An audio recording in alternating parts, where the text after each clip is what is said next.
Hello and welcome to this episode of the Handshake. My name is Amal Chowdhury and today we will be talking about India's role in the US-Iran dispute.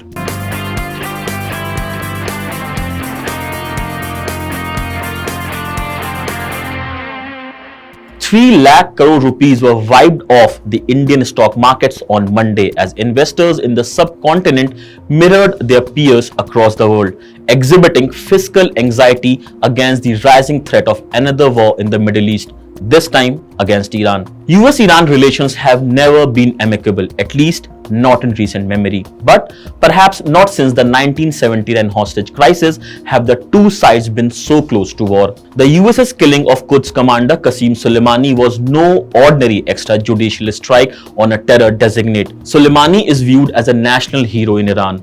More people showed up for Soleimani's funeral, conducted across multiple cities in a rare display for the Iranian state, than did for Ayatollah Khomeini's, according to a news agency. Ever since India opened up her markets to global trade flows, the country has had a stake in geopolitical events taking place elsewhere.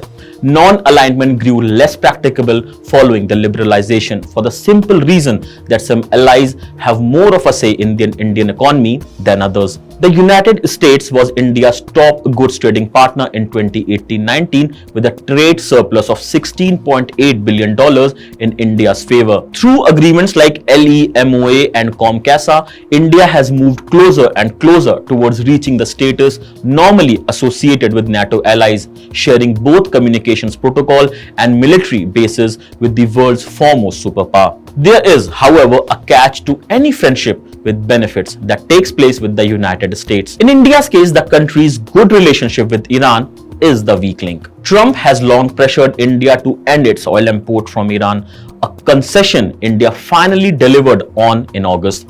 The previous year, Iran supplied up to 1/10 of India's oil needs. In crucial moments for the Indian economy, Iran has proved a malleable supplier, taking payments in rupees and charging less for its oil than the other oil suppliers. It is no surprise then barely a day after Soleimani's killing, External Affairs Minister S. Jaishankar spoke to both Iran Foreign Minister Javed Zarif and US Secretary of State Mike Pompeo. Besides Pompeo, India also reached out to Oman's Foreign Minister, discussing the tense situation in the region. Jaishankar said that he had reaffirmed a shared interest in the stability and security of the Gulf. Oman, according to Iranian President Rouhani, played a big role in getting the talks that led to the US-Iran nuclear deal to take place. With good relations with both Tehran and Washington, Oman has always had the position of a mediator in the disputes between the two. India will hope that Oman can bring the two sides back to dialogue and away from warships. But what role can India play beyond this? The LEMOA agreement, which promised to give India access to military bases across the world, could now raise its ugly head. Should the US decide to engage in hostilities with Iran, it could ask India to use Indian military bases for anti-Iran operations under the terms of LEMOA. With Iraq showing signs of wanting to remove US military presence from its territory entirely, the US will be wanting for an ally to keep its soldiers safely based with. Geographically, India is not the best bet for anti-Iran operations. Pakistan, with a long border with Iran, proves a better option.